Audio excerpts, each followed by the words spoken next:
Welcome back to another technical deep dive here in the debug zone.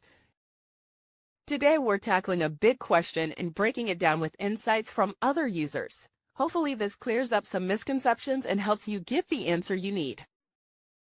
So buckle up, stay a little curious, and let's jump right in.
And that's a wrap.